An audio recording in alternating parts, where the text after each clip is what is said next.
E hoje nós vamos de novo chupar mais um pouquinho das bolas de César Bravo.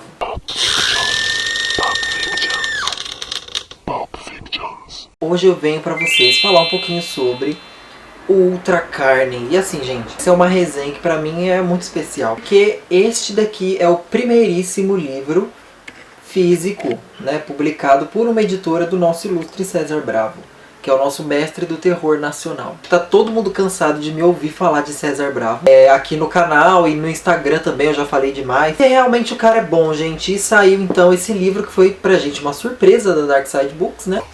E ai, meu Deus, gente. Se ainda não conhece, nunca me ouviu falar dele, do César Bravo, todas as resenhas, todos os vídeos que eu fiz das obras dele eu vou deixar lá embaixo os links para vocês acessarem, porque ele tem mais obras publicadas na Amazon. Então lá tem contos, tem livros também.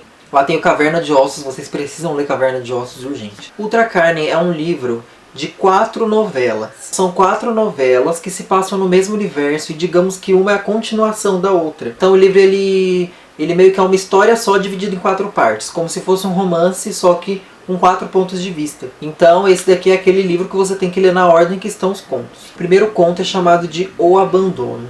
E esse conto vai mostrar então uma criança, né, cigana, um menino cigano que ele chega no orfanato, né, uma mulher muito misteriosa que também é uma cigana, deixa esse menino num orfanato religioso, num orfanato católico. E aí o padre, né, ao abordar o porquê daquela situação, essa mulher, essa cigana que está com esse menino, ela fala que o menino é filho do diabo, que ela precisa se livrar dele. Então o padre, né, achando que é loucura daquela mulher, decide então acolher essa criança. Afinal ele pode converter o menino para o evangelho, né, e seja lá que diabo seja. E aí, então é claro que coisas muito esquisitas vão acontecer neste orfanato. Então essa primeira novela ela vai ser digamos que um estopim para o resto das histórias. Então todas elas vão se basear na primeira história.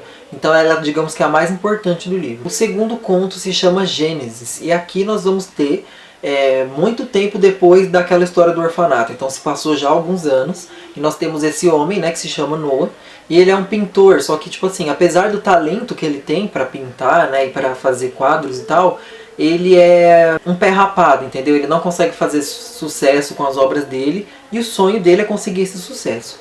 Então ele descobre uma certa lenda de um pintor cigano que fez muito sucesso, né? E falam que esse pintor ele fez sucesso graças a um pacto com o diabo. Esse cara fica muito curioso e ele quer então descobrir como que ele fez esse pacto e decide ir atrás, né? Quem sabe dá certo com ele. Mas claro que tudo tem um preço e uma consequência. E nós temos um desastre que vai acontecer aqui, que só acompanhando para saber. A terceira novela é chamada de O Pagamento.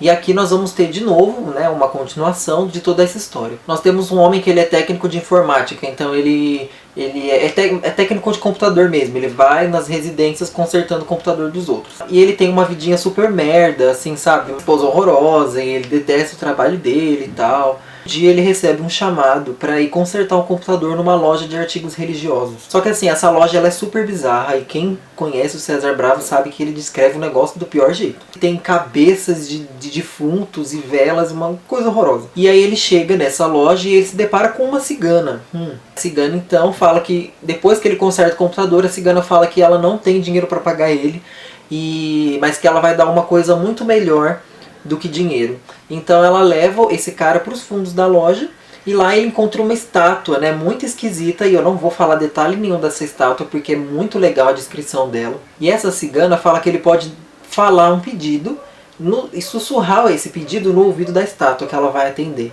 Então é claro que daí não vai sair boa coisa, né, gente? É muito bizarro esse conto. E nós temos então a última novela, que é Inferno, né, O Inferno.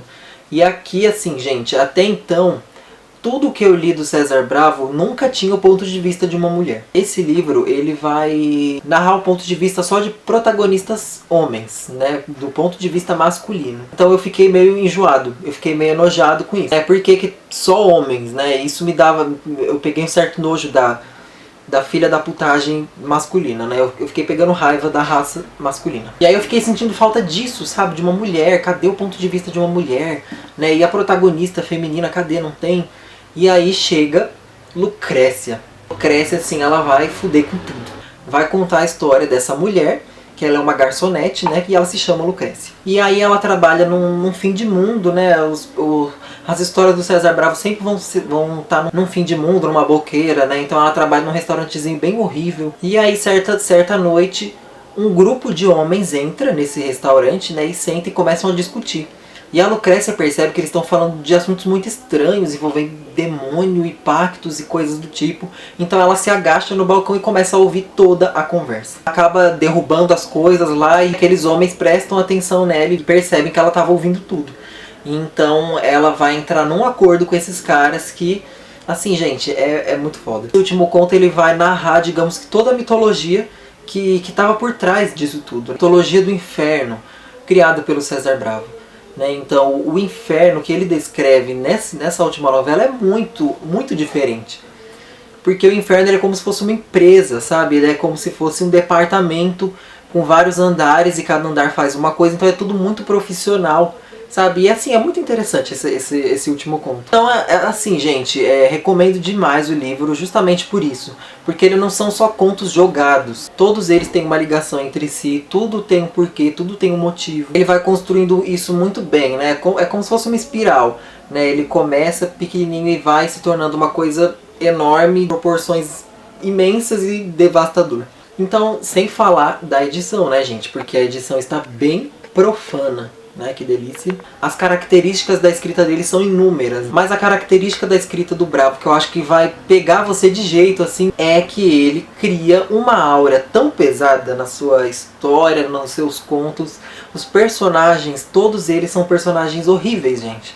São personagens nojentos e escrotos, como eu falei. Todos os caras que apareciam nesse livro eu queria que morressem, entendeu? Não ia me fazer a menor falta se eles morressem. Então ele descreve o pior mesmo.